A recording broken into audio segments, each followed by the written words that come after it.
Hi, it's Lucy, and today we're going to be reading the Pretty Little Liars Christmas novella to get us into the Christmas spirit. So if you've been following this little series where I've been reading the Pretty Little Liars books, all of them, yep, then you'll know that I have previously said that I will not be reading the novellas, anthologies, mini books, whatever you call them, I don't remember. It turns out that I am a big old liar, just like these Pretty Little Liars. Just a little backstory on this book specifically. This is both a recap and not quite a review. It's just a recap and my thoughts when I read it as I was reading them. So this book goes in between the fourth and fifth book chronologically. The events that happen in this book happen in between the fourth and fifth book during the girls' Christmas break, or during the month of December, really, because when we talk about Hanna, you'll see it's not all about Christmas. Even though this book is chronologically in the time frame I've said, and also technically this video / book should have been read between the first Pretty Little Liars video I did and the second one, but I will be talking about what happens in the second video, so you should not watch this video until you've watched that video or read those books, because I will sort of spoil them. I'll just make references because there's a lot of foreshadowing, which isn't really foreshadowing, because what I was getting at is this book was actually published after, I believe, the 12th book. So any foreshadowing that is shown in this book is kind of a little disappointing because it already happened. It's not actually foreshadowing. Foreshadowing is if I read the third book in a series and then I go back to the first book and I'm like, oh, I see how this ended up in the third book. So this book I'm reading and I'm like, oh, this is mentioned in like the fifth or sixth book, but those were already written, so it doesn't really work that way. But I think that's it for introduction. I'm going to be doing this video in sections like I do all the other ones, except all the other ones I do it section by book, but since this video only covers one book, I'm doing it sections by character. So I've actually already read Hannah's section and Emily's section, so I'll give you those thoughts right now.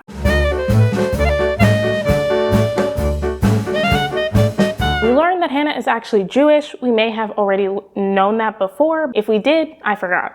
So Hanna's Jewish, so her chapters take place during Hanukkah. However, her family is still celebrating Christmas because if you remember at the end of the fourth book, which you may not remember, honestly, it was so long ago that I read it, Hanna's mom moves to Singapore and leaves her with her dad and her dad's new wife.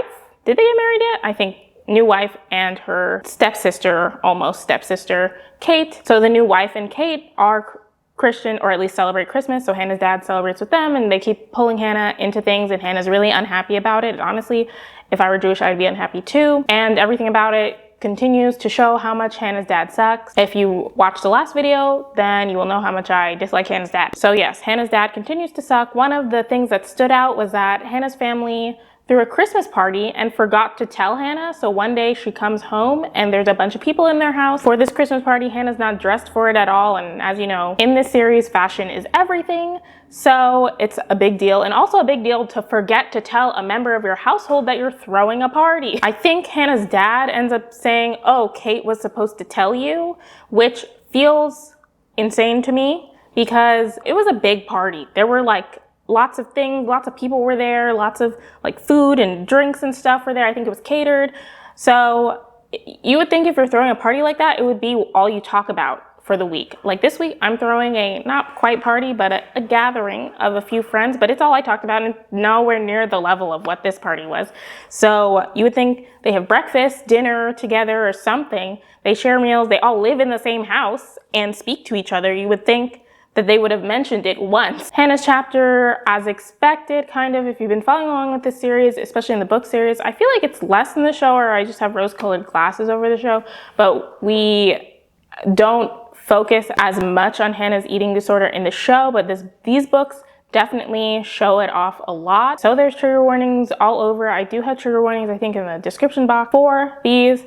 Just to be safe, like these are meant to be lighthearted books. That's just out there if that's something that you're concerned about or could concern you or trigger you in any way. Hanna clearly has disordered eating patterns and does binges and purges. She doesn't purge at all in this book. And because of this and Hanna's warped body image, she ends up joining this like boot camp thing at her gym. One nice thing Hanna's family does is that they throw her a Hanukkah party that was similar to like when her parents were still married.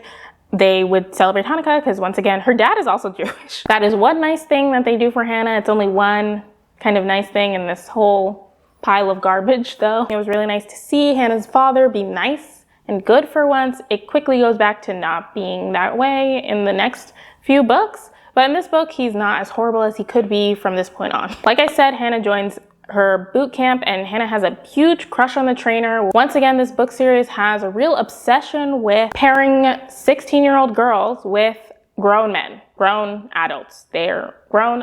It doesn't say how old this man is, but he's a trainer at the gym. He's clearly grown. But Hanna has some kind of flirtationship, and also ends up in like not a feud, fight kind of thing with another girl who's also doing the boot camp at the gym. At first when I was reading, I thought this was like a grown person also, like the other girl, but it turns out she just goes to a different high school. So there's that. So while she's at the gym, there was one thing I noted that I just thought was funny. There's a mention of Hanna looking so good in her Lululemon tank top. I just thought that was funny because I didn't realize Lululemon was a thing even back then. Interrupt these messages for Thor taking over. He's the winner now. As part of this flirtationship, is it a flirtationship if one of them is underage? I don't think so, but Hanna goes to the mall and she runs into Vince, who is the trainer for the boot camp. They have this weird flirty thing, which, once again, eating disorder stuff. She catches him eating ice cream, and obviously he's a fitness trainer, so he can't be eating ice cream. Hanna says, "I never thought you would have a food weakness." He responds to it like that's a normal thing to say to someone, and also food weakness, well, I dislike that. While Hanna continues this quest to get with this grown man, she finds out that he likes to volunteer with his church and go Christmas caroling. So she ends up going back to the mall, and while she's there, she ends up seeing her nemesis for this, once again, grown man, whose name is Dinah. And there's a little bit of foreshadowing in this. She says she was dying to go to a 7th on 6 show, which is a fashion show. And if you remember, I don't remember what book it is, but somewhere between the 5th and 8th book, Hanna tries to go to a New York Fashion Week show, and ends up scamming her basically because she thinks she has tickets, but she can't go.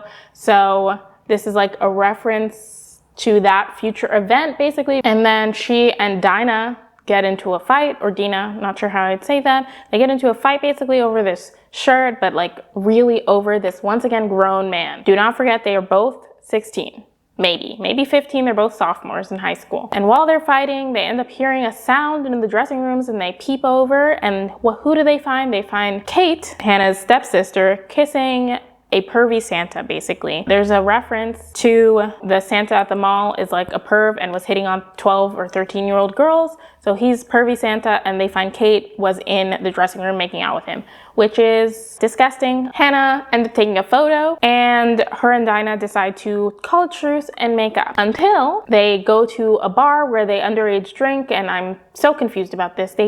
I know high schoolers drink, that is definitely a thing, but at a bar, ordering martinis and vodka cranberries, I've never heard of such things. I feel like teenagers would probably just drink beer or something, or like secretly in someone's house, you know, like they're not at bars. How do you there's no, whatever. Anyway, they do this. Hanna's having a great time. It was actually really heartwarming, even though they're both shallow and mean. But, you know, they're similar, and Hanna talks about how she feels like she hasn't had a conversation like this since Mona. And we end up finding out that Dinah knew Allie. She was at field hockey camp with her, and she got bullied by Allie also. And Hanna and Dinah bond over that, basically, being bullied by Allie. Which, once again, why did anybody like this girl? Dinah is super drunk, and she almost throws up in the bathroom, or she does throw up in the bathroom, and they end up going home. And the next day, Hanna shows up at the boot camp to find that the trainer and Dinah are talking and laughing over what happened with the Christmas caroling, because it turns out Dinah is a scammer, and Hanna had mentioned to her that she had been planning to go crash the caroling, basically, to get on Vince, is the trainer's name's good side, and all this stuff. So Dinah, I guess, pretended to be really drunk so that they could leave, and then she went and caroled with Vince instead. They end up kissing in front of Hanna. Hanna's devastated because this grown-ass man kissed a child.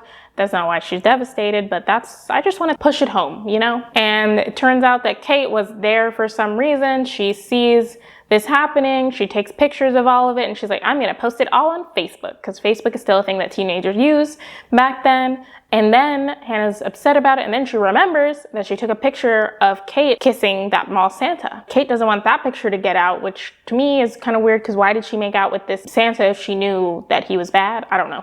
Whatever. So they're at a truce. It all ends up the same as it was. Nothing can really change in this entire book because all the events of the 5th through 8th books happen. Once again, this was written after that, so she can't pretend that different things happen in books she already wrote, if that makes sense. I mean, I guess she could, but that would be bad. And as Hannah's final revenge against Dinah, she ends up ordering this, like, what is it called? MLM. The trainer, Vince, was part of basically an MLM. Now we know all the bad things about MLMs, but they were just getting started back then, I think. So he was pushing this MLM drink, basically, and Hannah ends up ordering a bunch of those drinks in Dinah's name, non-refundable. So they're gonna show up at her house and be billed to her. Hannah's really gonna get her revenge. I forgot the most important part, I'm so sorry.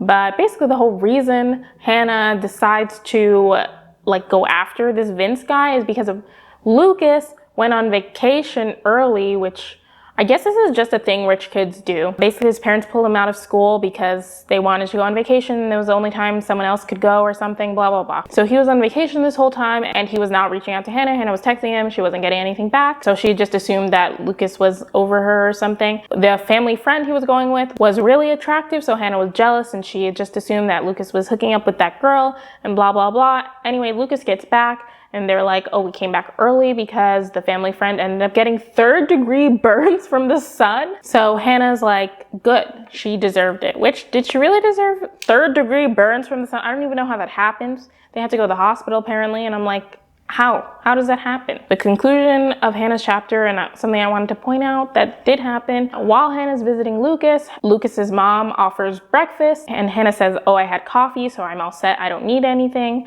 And Lucas is like, well, you're looking really thin. Hannah's like, that's a good thing, isn't it? And Lucas is like, well, I kind of liked you before, which is disgusting. I feel like either way, commenting and saying someone looks too thin or someone looks too fat is gross. Like, why? Why do that? Please have a couple of pieces of French toast for me.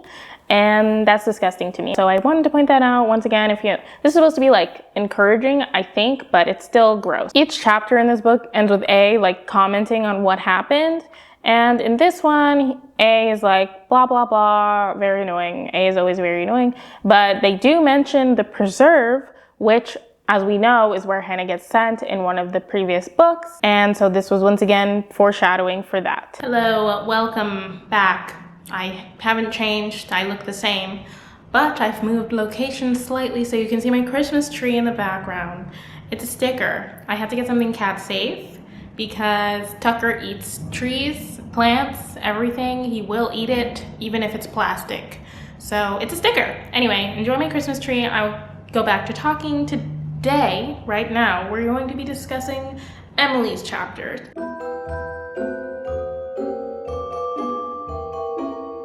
Did I like it better than Hannah's? I don't know. Also, Tucker is joining us because he saw me sitting on the couch and he had to sit on me, as one does. So in the beginning of this, we are reminded how much Emily misses and loved Allie. For what reason, I don't know. We continue to hear every single awful thing she ever did. She seems to have done nothing good. And remember, she was only 12. She was in 7th grade when she went missing. Like, what the hell? How are you so awful in 7th grade? We also get some more confirmation on how Emily's family has done a real 180.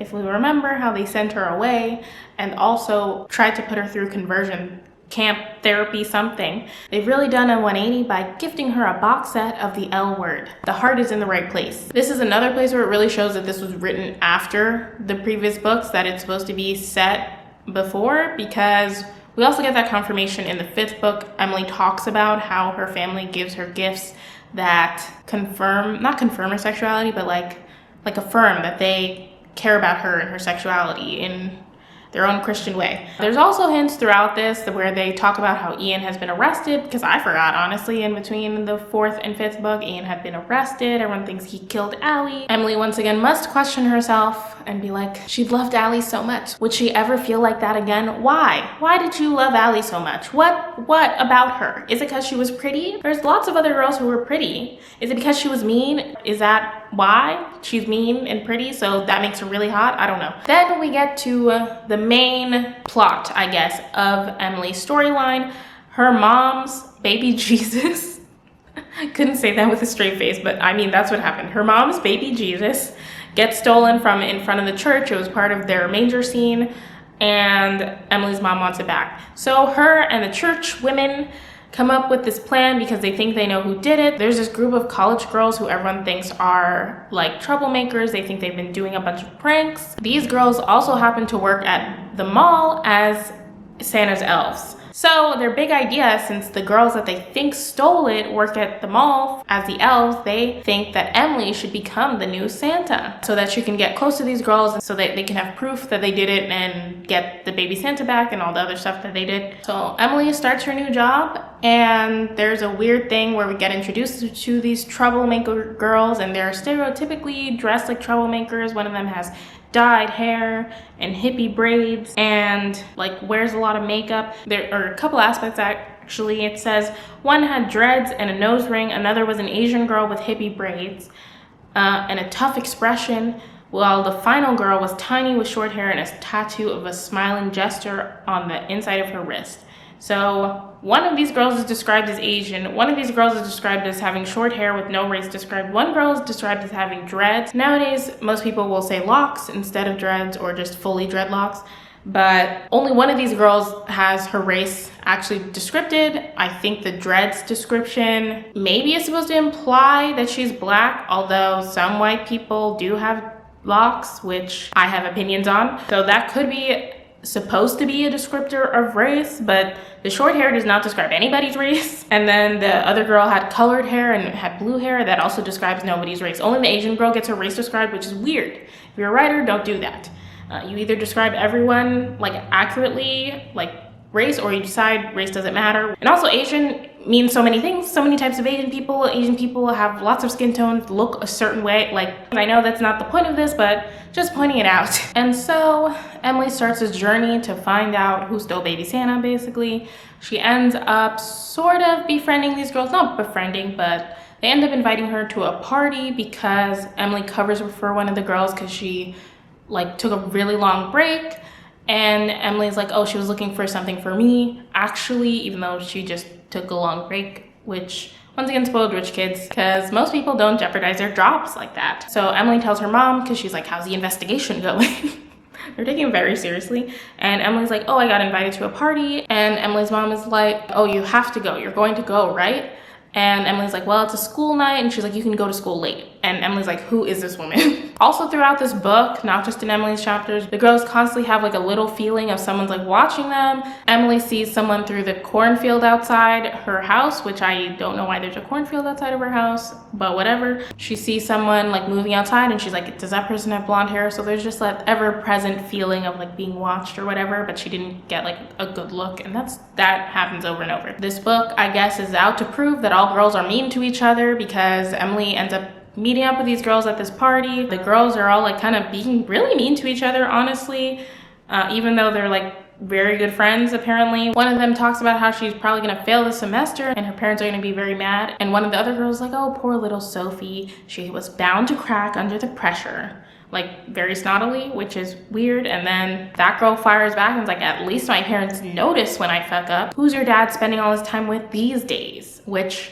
is just nasty. Personally, I never talked to anybody in high school this way, but maybe I was just too nice. I don't know. They end up talking like that a lot, and then they end up gossiping about boys, which is normal for teenage girls, thank God. One of them like turns to Emily and is like, so what do you think? Are all boys like a lost cause? And Emily's like, pretty much, that's why I'm into girls, which I feel like was a badass move. It also gets kind of weird that they're all like, not shocked, because I guess for the time and the way this book is, or these books are, one of them replies like, yeah, right. Like she's saying it just to be cool, which, do people do that? Maybe, I don't know. But then they end up talking a lot. They all get like a little closer during the night, and then something happens, like one of the neighbors like threatens to call the cops. And Emily leaves and she's like, oh, we should hang out again. And then they all clam up and they're like, oh, we'll see. Fast forward a little bit, Emily's at school. She gets called to the office and she's like, do people know I was at that party? And it turns out her mom is pulling her out of school to go get their nails done. Oh yeah, look at my nails.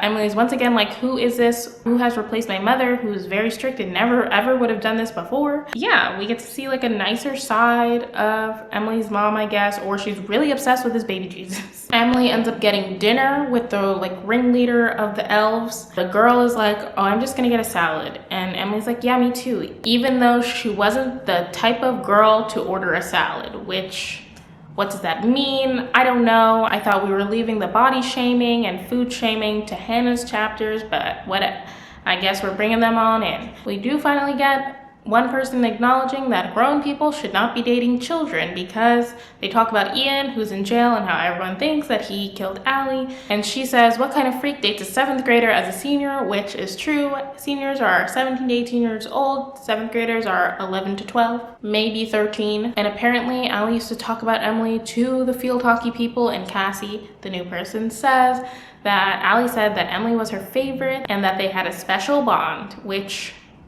okay. And the meal ends up culminating in Cassie inviting Emily to join their group, the Merry Elves, which means they're the people who are destroying property, blah, blah, blah.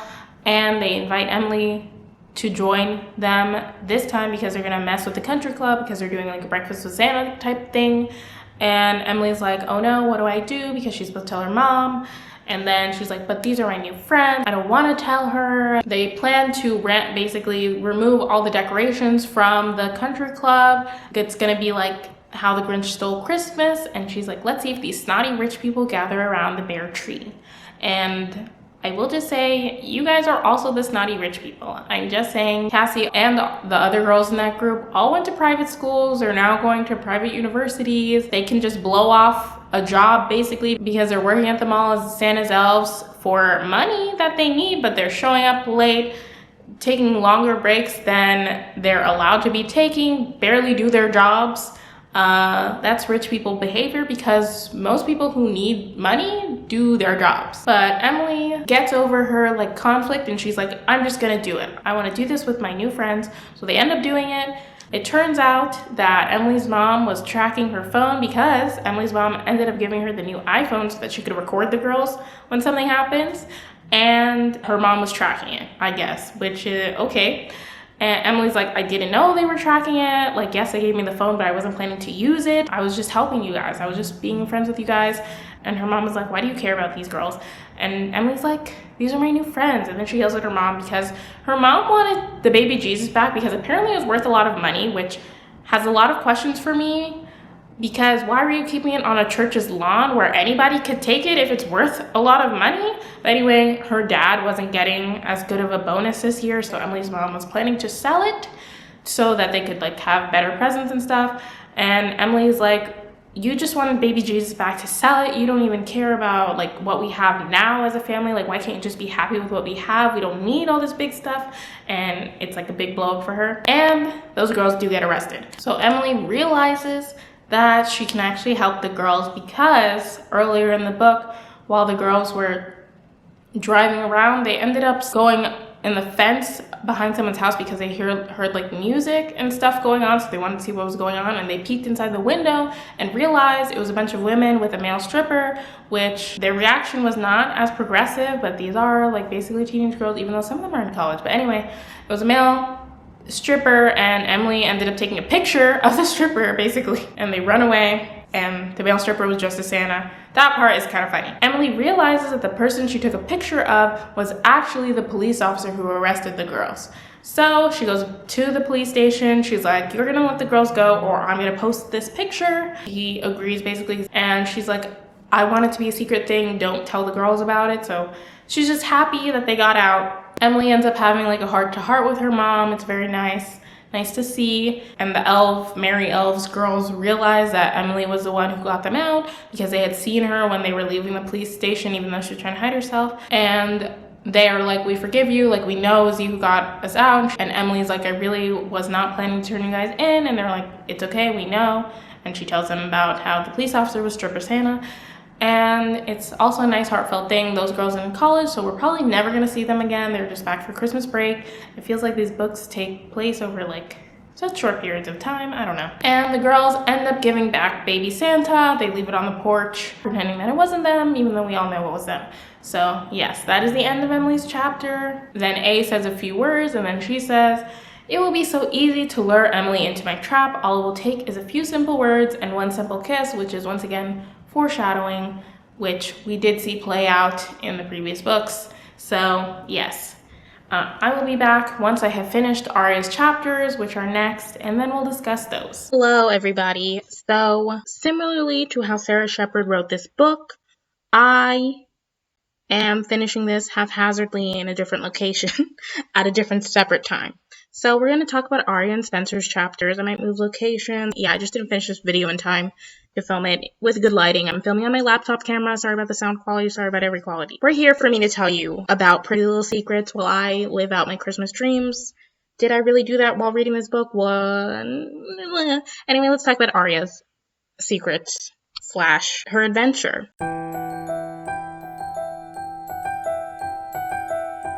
Okay, so Aria's family celebrates the winter solstice instead of Christmas because she's hippy-dippy and she gets it from her parents. So, for the winter solstice, Aria's mom goes on some kind of vacation.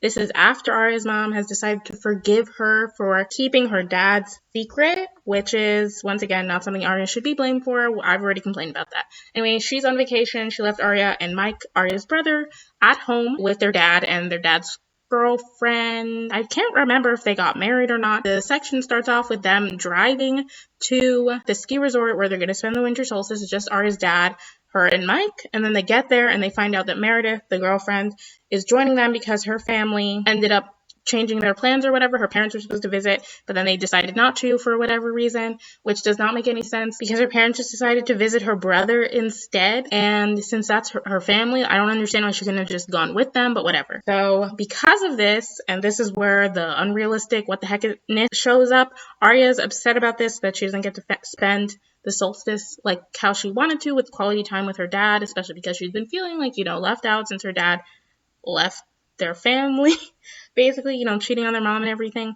So because of that, she's like, I'm going back to Rosewood. I'm not staying at this resort. And her dad just lets her go back to her mom's empty house, which, okay, so Aria goes back. Emily picks her up. Emily's not really in the story, though. She just picks her up and drops her off at her mom's empty house.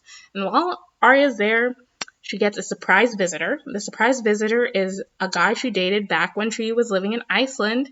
And he was visiting her because he was on his way to New York and his flight got canceled or rerouted or something. I don't know. That was his excuse. We'll find out later that was not true. Also, while this is happening, this is a +1 for Aria because she has been pining over Ezra.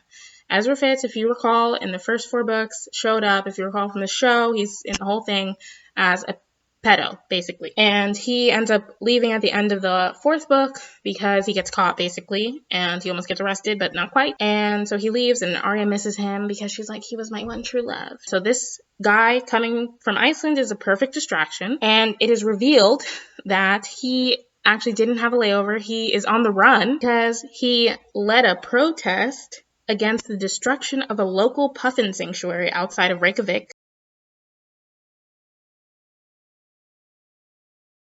He didn't want to get arrested, so he left Iceland, came to America, and then he was supposed to visit friends in New York, but then he remembered Aria existed, and I think his plane did get rerouted, can't remember. So he's like, Aria exists, let me go see her. And Aria's like, oh my god, I can totally save you. You could stay in the States for a while and get a student visa and go to school here because, criminals can get student visas. That makes total sense. And he's like, oh, I can't do that. My travel visa ends in a week. The reason he was able to get a travel visa, I guess, is because the Icelandic police hadn't put out a warrant for his arrest yet. Or the reason he had to reveal all this is because he was acting real shady around any time a cop came around or any time someone perceived as a cop came around, so you had to tell her all this.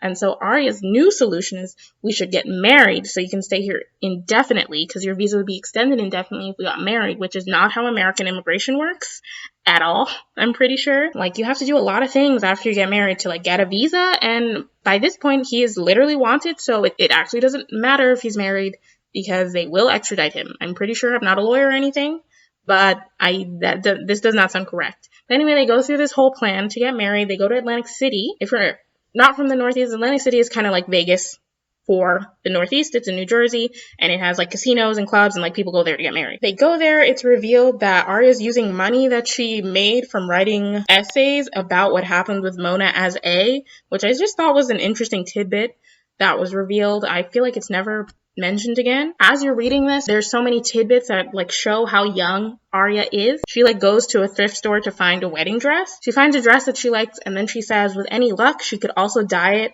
lime green and wear it to prom. At some point they end up going to the casino the night before their wedding, and Halbjorn, that's the guy's name, I realized they never said it. Halbjorn ends up winning like $10,000, which good for him, although this is all, I'm pretty sure, illegal gambling. It doesn't say how old he is. I think it said he's like 2 years older than her, so he's like 18, or she's 17, he's like 19, so neither of them are old enough to be gambling.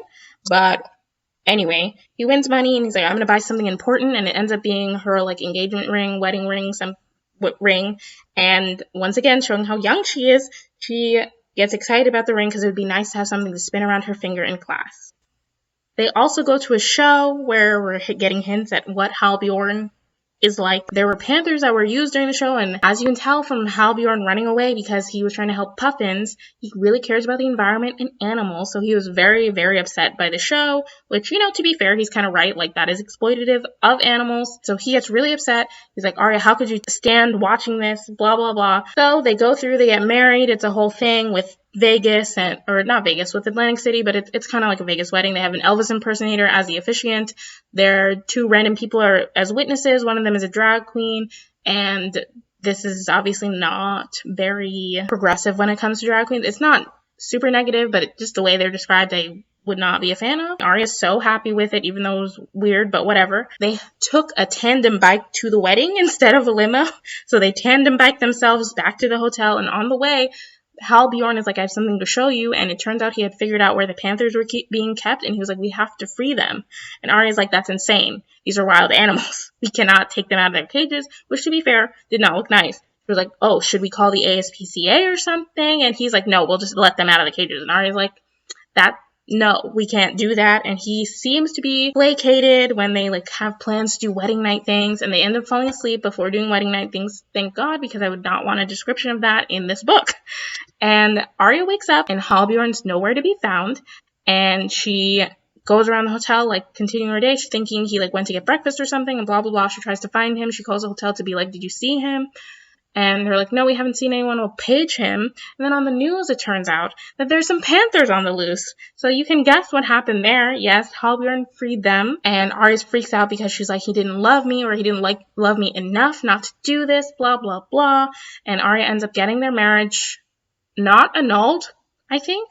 But basically, she goes and admits that she forged a signature on the marriage certificate because she's under 18, so you need a parent's permission to get married. And so she just forged her mom's signature. So she goes to City Hall while there's panthers on the loose. Everyone's like, what are you doing? There are panthers on the loose. You should not be outside right now. Apparently, the panthers cornered a child, and they had to like distract it with meat or something. I don't know. So she goes to City Hall. She gets it marked null because she was under 18 and her parent's signature was forged. And then there's like a part here where it just like kind of shows her like naivety, privilege, where the clerk at the City Hall is like, you know, this is illegal, right? And then Aria for a split second is like, oh, could I get in trouble for this? I was just planning to get this annulled. So there's that. Aria decides to forget the whole thing happened. She goes back home and she realizes that her dad and Mike and Meredith were coming back that day. So she gets back just in time for them to come back. She lies to her dad and is like, I was on a bike ride, even though her bike is like under a pile of stuff. So she couldn't have been riding it, but her dad doesn't question it. And they go back inside. They see on the TV the news about the panther. Aria's dad sort of recognizes Halbjorn on the TV because they've caught him by now. And he's like, he looks familiar. That name sounds familiar. And Aria's like, Halbjorn's a very common Icelandic name. And Mike is like, is it? And Aria's like, yeah, it definitely is. And she's like, I'm just going to forget everything happened. There's no proof of this, blah, blah, blah. But the thing is, A knows this happened because A is there. That's the whole reason this book exists. So A knows this happened, and A never mentions it again. The fact that Aria got married doesn't happen again. Like, A definitely has proof. A definitely could have had pictures and everything. Like, it doesn't, like, what? That's what gets me about this. Like, all this stuff happens, and A doesn't do anything about it within the other books. Maybe in the next few books, A will. I don't know, but it doesn't make sense.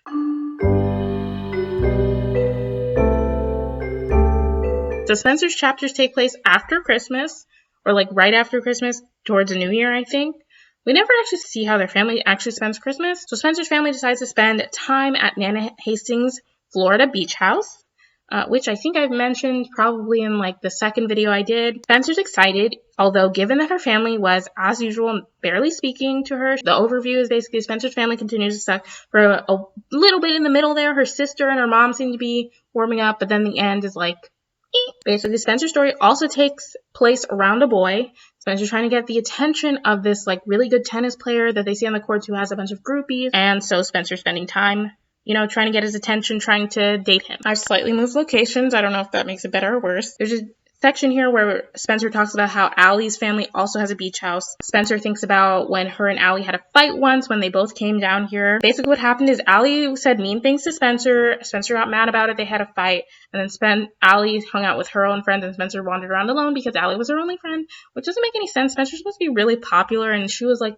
the only person who like competed with Allie with all the guys and stuff, so I don't understand why she didn't really have any friends. But Spencer laments that she should have apologized even though she didn't do anything wrong and Allie was the one who started the fight and Allie was the mean one, but whatever. Allie, for some reason, in all their minds gets rose-colored glasses even though she was never good. She was not nice. Just because she's dead doesn't change that fact, okay? I'm getting a little heated. So anyway, Spencer meets the guy. His name is Colin. He's very hot. Spencer ends up like challenging him to a tennis match. He lets her win, or they end up having like a picnic that he brought, and so Spencer thinks it's a date, but then she finds out that he actually has a girlfriend, so nothing makes sense. So she was like, I have to steal him from his girlfriend, which is not how I would go about things, but in the meanwhile, her mom is starting to come around. Her mother apologizes to her about how she's been being treated, like her mom's like not talking to her and just ignoring things she says. All this stuff happens. Spencer ends up doing a bunch of stuff to try and get Colin to notice her and to like her and to break up with his girlfriend. And Melissa ends up giving her advice for this, which ultimately culminates in Colin ends up breaking up with his girlfriend after Spencer finally proves that she's the best one or whatever. And then he shows up at their house with Melissa also there. And then he's like, I'm here for you, Melissa. I choose you. And Spencer's like, what the fuck? And Melissa's like, everyone knows that if you really want a boy to like you, you have to ignore him. So I guess Melissa was also gunning for Colin as well, and Melissa won. So Spencer's like, I have to beat Melissa now, which I feel like you just take the L. Take the L. But whatever. She chooses to do that. She does a bunch of things to try and get Colin to break up with Melissa. She ultimately basically dyes her hair blue. She does that thing where you replace a shampoo with something else and she replaced it with blue hair dye.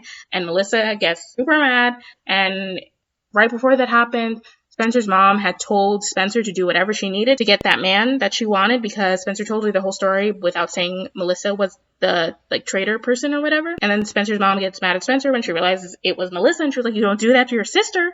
And it's like, well, what's the difference? If it was her sister or just another girl, whatever. So that whole thing happened. Also in the middle of this, skipped an important part that I think was actually a good part of the story for continuity's sake. Because they mentioned that Allie's family has this beach house, we end up seeing Jessica De Laurentiis. In this story, Melissa and her mom end up going shopping and they see Jessica. So that means Allie's family is down here, which would line up the timeline to how A could be spying on Spencer in Florida. Because I was thinking that the whole time I was reading it, but since that happens, obviously the De Laurentiises all came down, including Courtney/Allie, I don't remember which one it was, who is A, and she would have gotten out around September, October of that year, so she would have been home with them that whole time.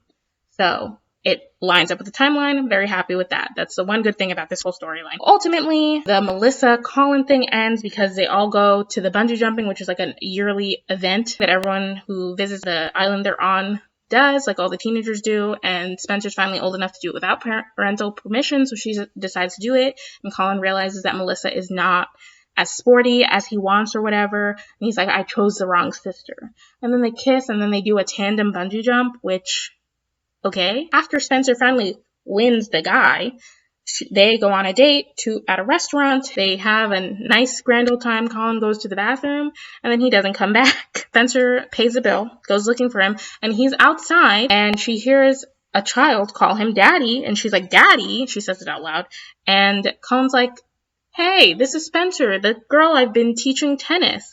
To his turns out wife, it's revealed that Colin is actually 33, even though he has all these teenagers swooning over him, trying to date him. He's trying to date some teenagers because every grown man in this book series is apparently a pedophile, I guess. Because literally all of them are going after teenagers. I don't know. So Spencer realized he has a wife. He's been cheating on his wife with teenagers. And Melissa also realized he had a wife. They decided to get back at him. They figure out that Nana Hastings has a bunch of Viagra pills, which I don't really understand. I guess she could have them for her partners because they're like, Nana Hastings is a slut, which don't love that wording. She's old. Let her have her fun. But besides that, she has a bunch of Viagra pills. So they steal some. They end up putting it in the water, which if you remember from Hannah's chapter, that MLM water, vitamin water thing, that's been like showing up throughout. Like people just keep drinking it. And I'm like, why is this a motif? What is happening? But anyway, he was obsessed with that water. So they end up putting it in his water during one of his big tennis matches. And he drinks it and he, Viagra does some things. And he ends up having that thing happen while he's playing the tennis match. Everyone starts laughing. They leave. They're like, we accomplished our revenge. And I'm like, your revenge should be telling his wife. I would have told his wife. Probably everyone there could verify that he's been hitting on teenagers. So his girlfriend was like a college student. Like maybe she wasn't a teenager, but like she was young. And he was grown. 33 years old. Like maybe she was 21. Not even that. Whatever. I would have told his wife. Everyone should have told his wife. I can't believe nobody told his wife. So that's the conclusion. And that's the one that I really cannot believe that A never said anything. That's the ultimate issue with this, that this was written after all the books where it would have mattered. This has stuff that like, yeah, everything technically goes back to the status quo, but stuff happened that A could have mentioned. And it doesn't make sense that A wouldn't have mentioned him because this is wild stuff that just happened.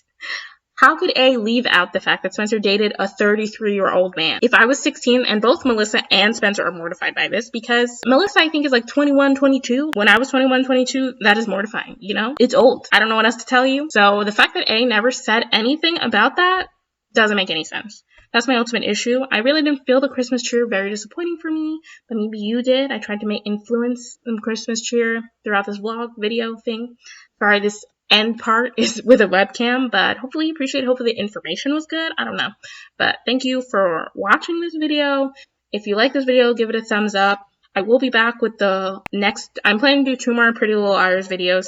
So they'll be coming next year when I can work up the courage to finish the series. Give me some encouragement in the comments down below. Leave me a nail emoji because I feel like, first of all, look at my nails. Aren't they Christmassy? They're green and red. But I feel like the nail emoji like culminates a Pretty Little Liars feeling in me. So give me like the hands nails emoji. Let me know what you thought of this video, what you thought of these books. If you haven't already, go watch the first 2 videos in this series. Thank you so much for watching. I will see you in my next video. Bye!